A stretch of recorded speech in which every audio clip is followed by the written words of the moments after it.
Welcome to Women of the World, a show which gives a voice to women from around the world who have chosen to make the United States their home.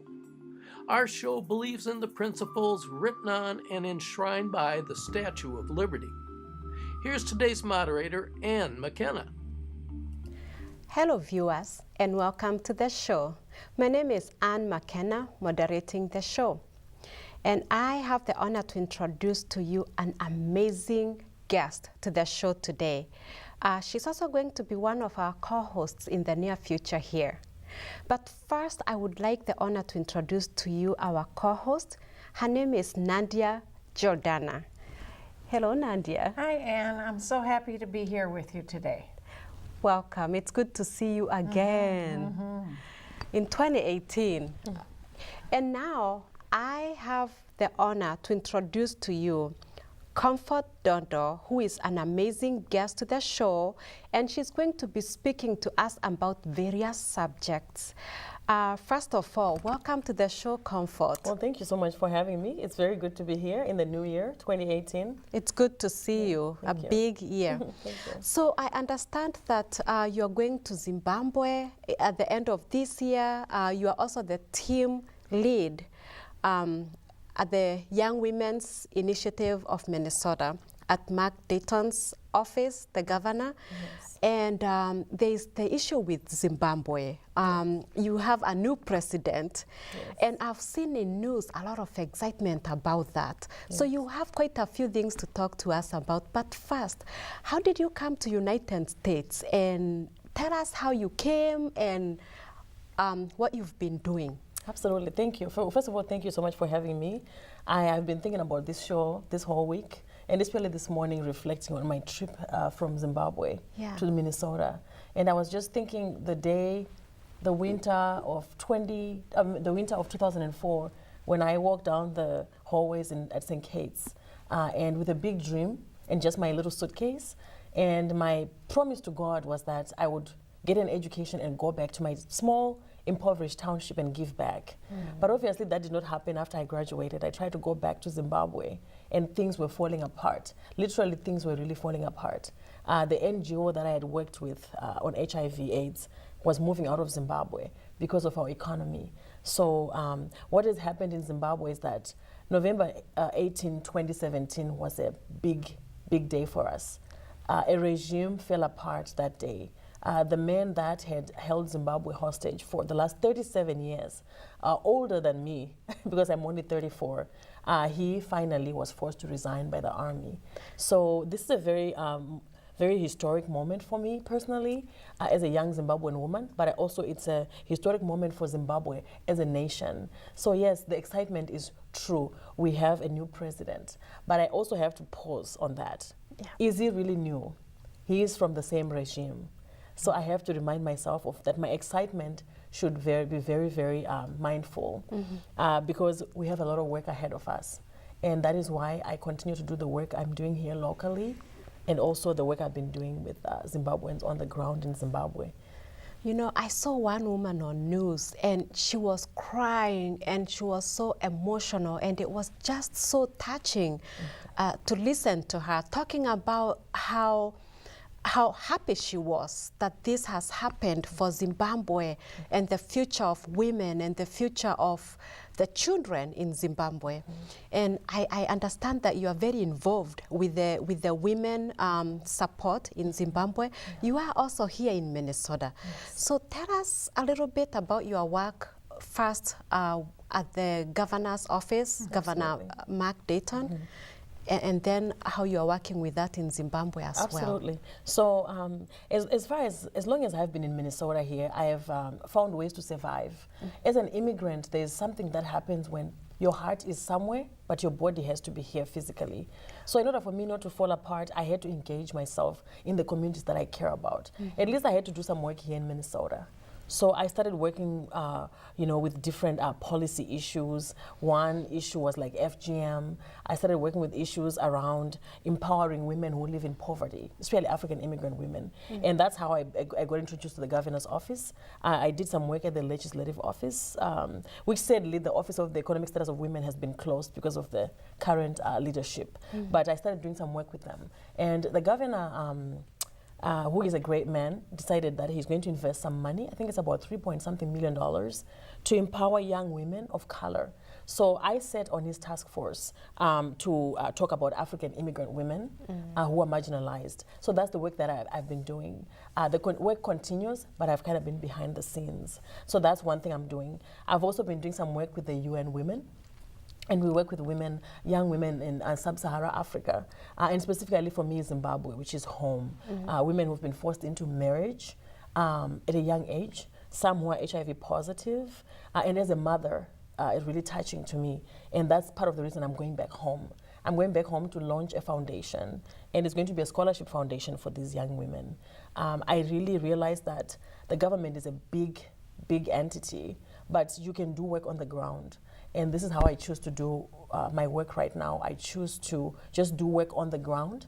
And if I can help one woman at a time, one girl at a time, until the time comes when I can run for office, then I can make bigger changes when I'm given the opportunity. But that's some of the work I've been doing. Oh, that sounds so exciting. And so you feel like you've been making progress. Yes. And now you'd like to go back and start a foundation. Yes. Talk a little bit about what that will look like. Absolutely, thank you. So, as far as I've been here, as I said early on, my heart has been home. My heart has been with my mother. And I don't know how mentally I've kept it together to raise my children away from my family, to grow I came here when I was 18. And I'm speaking not just for myself, I'm speaking for sisters like Makena here, our co-host. I'm speaking for all immigrant women that the assumption is that as immigrants, we should be thankful to be here, which I am. But people realize that there's a loss that happens. There's a loss. So this foundation to me is my promise that I made to God when I was 18, to say, help me get to the US so I can give back. And I've been working on this dream, and it's been kind of shelved, and now is the time for me to do it, because I'm able to do it in a safe manner because of the new government. But I plan to go home and connect with young women who are young mothers, who are marginalized. And I plan to make sure that I see some of them going to boarding schools to complete their education, because I believe that education is the only way out of poverty. It was for me, so I really believe that. And I really am about to start a movement, and I think change starts in small steps. So even if I manage to get 10 girls started, we're going to start this movement. And my hope is to bridge the gap between the US and Zimbabwe, and to continue to have maybe donors come from here and helping young women in Zimbabwe. We have a need. I just interviewed a young 9-year-old girl who is forcing herself into prostitution. 9 years prostitution. Those two should not go together. No, they shouldn't. So as long as I hear those stories, I will never sit here in Minnesota and be settled. So that is why I'm going home. Yeah. You know, I like one thing you said earlier, helping one woman at a time until time comes. Yes. And I think a lot of times, many people, we can sit back waiting for the big moment to come so that we can do something. Absolutely. And it's important to remember that it takes one person at a time sometimes. So I really like your focus on doing this, how you are approaching it. Thank you. I like the passion. Tell us, with Zimbabwe now, there's the new president that you put the quotes to it, the new president. How do you see that changing the role of women in the country? What do you see happening for the women specifically? Absolutely. So, wow, that is a very hard question, but I'll try to answer it. Yes. Try to answer it in sections. The concept of the new president, I always say, it's like cutting a banana tree branch and repotting it and expect oranges to come out. So our new president, I don't know him well personally, but I know the regime from which he's coming from. So I'm very skeptical when it comes to the new president and the new government. He was part of the previous regime in some form, was he Yes, not? he was the vice president. And he's been Mugabe's right-hand man for over 50-something years. Oh. So I always put that into context. However, I have to applaud his wife. She spent Christmas with women prisoners in Harare. She's been visiting AIDS orphans. She's been doing a lot of work on the ground. So I have to give credit to that because our former first lady did not do that. At the same time, I really think in Zimbabwe there's a need for change, like real change. I think we need something new. We need a government that is going to be honoring women. This new government is still very patriarchal. It's a lot of older Zimbabwean men in power. 2 weeks ago, I was in DC for a Congress meeting with some opposition leaders, and I asked them what they would do for women. And right now, the role of women in Zimbabwe is not really significant. We don't have a lot of women in executive positions, and that is what I'm really hoping for our new government. So at this point, to answer your question, I guess the new president gives us some new hope, but we still have work on the ground to do. I was thinking it's more of a sense of hopefulness, but starting at that point, there may be some things that you can do with that new administration before it changes too much or goes too much in a direction that you don't want it to Yeah, go. absolutely. Absolutely. When you talk of joining or being in the office, what do you mean by that? Also, running for office? Yes, running for office. Yeah, so I like Abraham Lincoln's quote. There's a quote that I live by right now. It says, you know, in the meantime, I will study and prepare, and maybe my turn will come. Going to school for public policy and also working in legislation and also doing some work at Congress in the U.S. has taught me that the people who really make change are those in positions of power. So even in Zimbabwe, as much as I am doing work on the ground, I think the place where I can make the most change is running for office. Why not think about running for president one day? But we have to prepare. So right now I'm just preparing myself. Whichever position that God thinks I should be holding office, whether it's local government, whether it's to be a member of parliament, just any position that allows me to have enough power to make positive change is what I'm going for. So that's my long-term goal. I like that. Yeah. I Very like exciting. the enthusiasm because truly all things are possible if Yes. you believe. Absolutely. And so I can see you doing it. Thank you. Yes. Thank you. Why not? We need more women presidents in Africa. We do. Yes. We do. Yeah. So with Minnesota, you are also you are a member of the Fumulani, Minnesota, Yes. that works with domestic violence. Yes. Tell us a little bit about that. So, you know, when we started the interview, remember I talked about how I had to find ways to survive away from home and continue to serve as I had promised God when I was 18. Pumulani Minnesota African Women Against Violence is a non-profit organization that I founded. Okay. And it is actually named after my daughter, Pumulani, which means lover of peace in Zulu. And as a survivor of domestic violence myself, I realized that some of the ways I could make change locally was to work with African immigrant women. I couldn't work with women in Zimbabwe on the ground, but I could do some work here. But actually, Pumulani has turned into a global organization. I work with Zimbabwean women in South Africa, Zimbabwean women in UK. They reach out through social media. So it has been an amazing organization that has been allowing me to do more work with empowering women. That's Yeah, amazing. so that's kind of... That is amazing. And I know you've also been involved, especially in Minnesota, just reaching out and helping women with domestic violence. Absolutely. So I'm aware of some of what you are doing, and I'm you. just really proud of you, Comfort. Thank you so much, Keep Anne. up the good work. Thank you. You're such a busy lady. Is there some other things that we don't know that you'd like to tell us about? So being a mom is the first one. I know I'm a mother. I'm a single mother to 3 beautiful, beautiful babies, twin boy and a girl. And they're 5. They just turned 5, and then I have an 8-year-old son. So mother is number one. But it is that role as a mother that actually fuels me to doing more, because I would like to raise young men who know how to respect women, and I would like to raise my daughter away from violence. So they kind of are my anchor. And I live my life in compartments. So the part of me that is mother 100% when I'm home, and the part of me that has to travel to Washington D.C. or travel to Zimbabwe, is 100% when I have to do those things. So just compartmentalizing and making some sacrifices sometimes. I love what you said about starting with the boys and teaching them how to be good men, because I think that is a wonderful and the perfect place to begin as a mother. Absolutely. Raising sons, to begin there. Absolutely.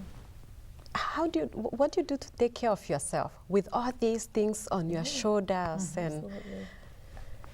Wow, that's a good one.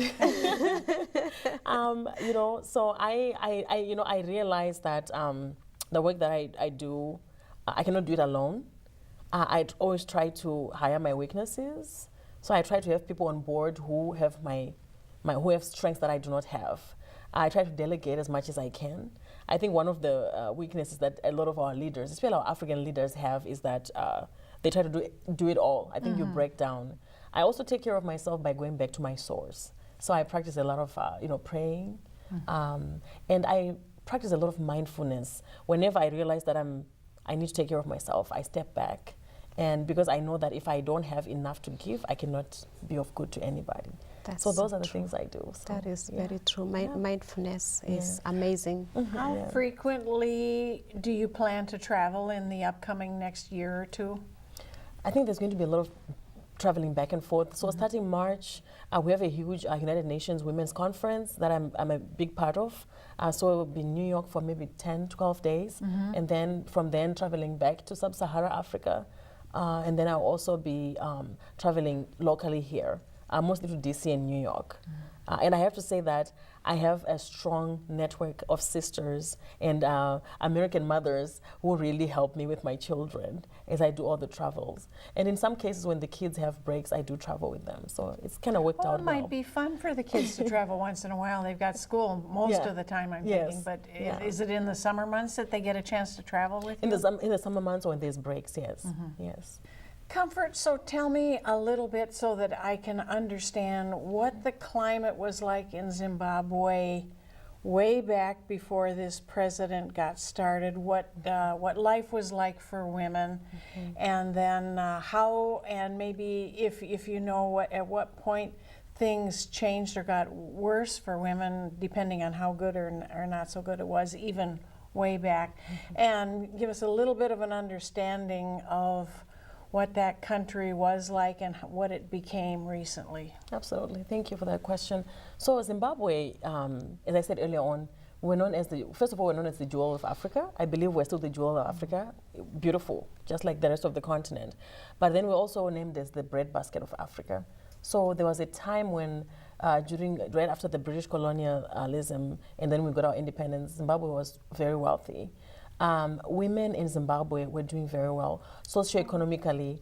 Like for example, my mother was a teacher, was a school teacher. So there was a time when women were doing very well financially. Okay. And contrary to the belief, although we assume that Africa as a whole is patriarchal, but the women in Zimbabwe, I would like to say there's a matriarchy that goes on. Actually, women take charge of economics. So even now, moving on after Mugabe has been president and the economic collapse, women are the ones that have held the economy of Zimbabwe. We see women moving abroad, becoming nurses, changing their careers, and contributing to the economy of Zimbabwe from the diaspora. There's women locally on the ground who are farmers, subsistence farmers, small-scale farmers, dairy farmers, that women carry a lot of the burden, but that is never recognized.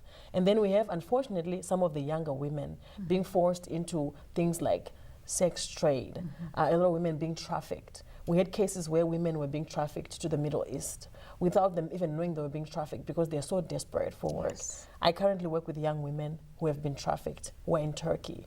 So we see a lot of Zimbabwean women still contributing to the economy, but that not being recognized.